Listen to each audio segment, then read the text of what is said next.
right?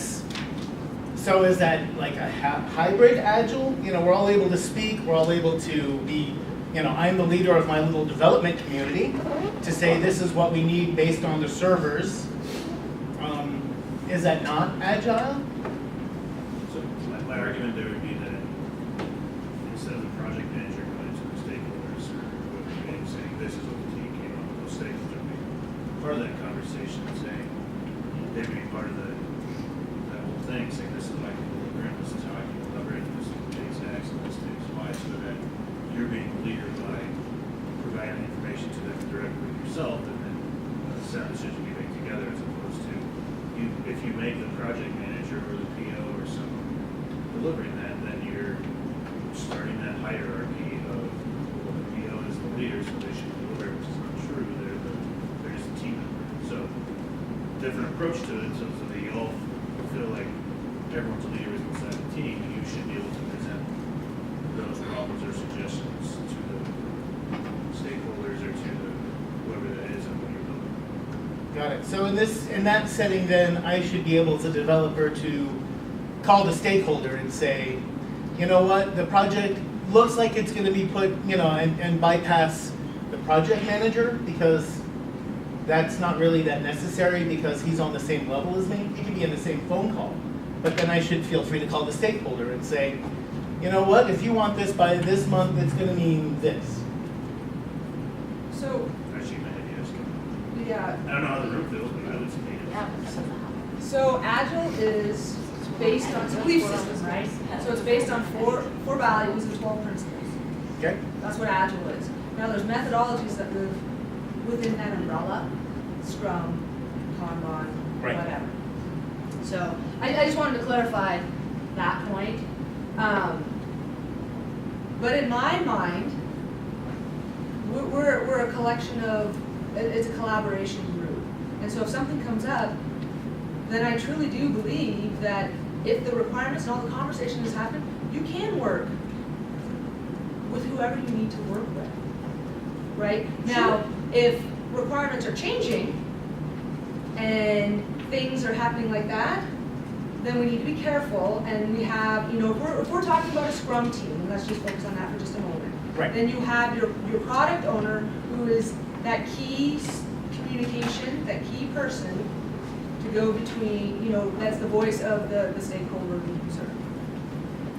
Okay. Does that help? I mean, So- I don't know if I think we're kind of, For agile methodologies to work, everyone should feel, for it to work, everyone has to feel like they are a leader. I don't, what? I guess I'm understanding how needing to feel like a leader and understanding about how everyone is a leader is connected to agile methodologies versus all the other methodologies that are out there for production. No, that's not the intent, not the point. I'm sorry you got there. I think the point is that not that there's not room in traditional project management life cycles versus agile. Right. It's a shift in the way that we approach leadership, right? Okay. There's management versus leadership. Traditional is more akin to that push system.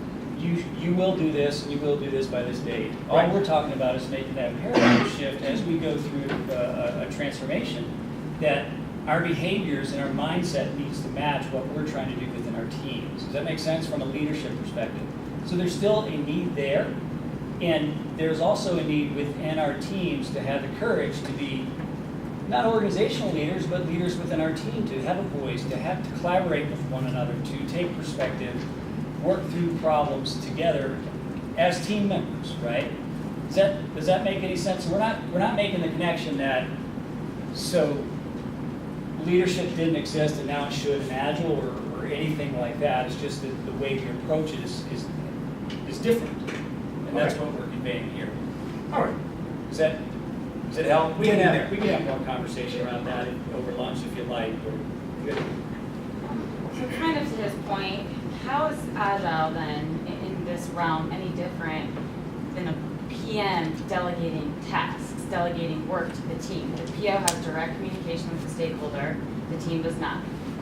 The PO gathers the requirements, the PO tells you what's a priority, and tells you what you're going to be working on within that priority. So how is that different?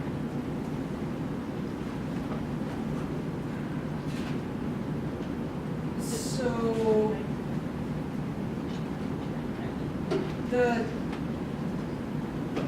yes, the product owner does set the priority, right? Based on requirements from the business or whoever that might be. But the team has responsibility to say, hey, based on our understanding and we're the experts, this doesn't make sense, or if we did this, this would enhance this, and we wouldn't even have to do these. There's a conversation piece that's I think missing, but that's part of it. The team does have that responsibility, and the team can when a product owner does get, and we are talking about Scrum here, I just want to clarify, product owner does get requirements from the business, doesn't mean they're set. Those are the underlying requirements that will say when it's done. But a team can work with said stakeholder or even themselves to say, hey, but we need to do this and this and this, and add to those requirements. And then the difference I experienced living in both worlds is that, to your point, yes, leadership was encouraging, informal leadership and all that stuff in waterfall and stuff. But depending on who your PM and their personality and your manager was, it maybe encouraged less or more. I would say with this framework, it's an expectation that the team has more ownership in understanding what versus it trickling down and going through proper channels backwards. I think it flatlines the framework, flatlines that structure, and really pushes but really expects the team to be more involved than just sitting there waiting for instructions. Okay. So I think that's the difference I've experienced living in both worlds, is that as a Scrum Master, don't look to me to tell you when and how, okay? Don't even look, the what comes from your PO, but the when and how is more to the team. Whereas, in the older structure, there was kind of more of a trickle down, and there was if you question something, there was a path to get to the answer. Whereas now it's more leveled, and the idea is that, yes, the PO has that role, but they're still part of the team, so there's that constant interaction. Well, and I think also iterative is the key piece too, right? We're delivering bits and pieces and showing people what we're giving them versus tell me what you want, I go in a black hole and 3 months later I give it to you and maybe it's not what you need. But in Agile, I'm building you pieces and I'm showing them to you on a regular basis and you're telling me, do you need more, do you need less, do you need different, do you need, to me that's one of the biggest differences between the two. I think it's sort of an organization, I don't want to say fail, but the American flag is we always don't go back and say, I can't deliver. We're still trying to do waterfall. Hardly the excuse always is, well, the FSA submitted a alert, and they say, well, no, I can't deliver that to you. And don't ask me to bring on 5 more teams because we can't do that.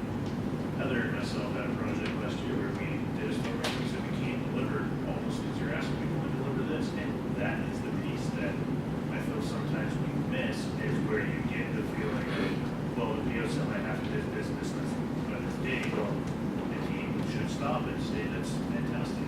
I can deliver that all day. I can only deliver you this piece that I can be good enough. If not, let's talk about it. And I think really, I've been on a few teams on it each time. That's where we're missing is that, and I think that's kind of where to your leadership conversation, that's where you should feel as leadership as a team. You can say, time out, you can't do that. Let me reset and explain to you what I can do. exactly, and you just hit it. So here's what I can do. Right? Exactly. Here's what we can deliver. And as a team member, you get civic responsibility. We have that responsibility. We have a seat at the table to articulate that. In the same way that our product owner oftentimes comes and says, these are the 10 things I need within this time frame. The team has a responsibility to say, but we can get these 9 things done in that time frame. We might get a chunk of this, but here's what we can do instead. So it's that collaboration and negotiation that goes along. So keep that in mind. This is great conversation, and I wanted to hit. I don't want to cut this off completely. completely, but I do maybe put a pin in it, if you will. We will end. Okay, so we're done with this session. See?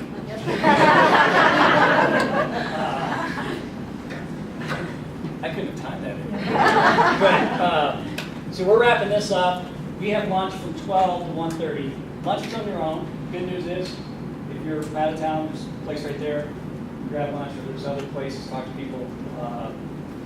Bring us lunch. It'd be cool. But feel free to grab your lunch, bring it back in here. If you want to sit down and chat with us more on this topic, love to have that conversation. We'll take a little break as well, but we'll come back and have that conversation. We'll get started back at 1:30. Before you go, real quick, if you've got your name tags and you want to put them in the green sack, I'll put that sack out at the door. Be back at 1:30 with the conflict of teen toxins. That's a fun session. We'll do that a little bit, it'll be good. What else? And the other thing I wanted to talk about real quick, open space, Thursday. If you're not sure what that is, come. This type of conversation that we're having, though it's a little bit off from the topic,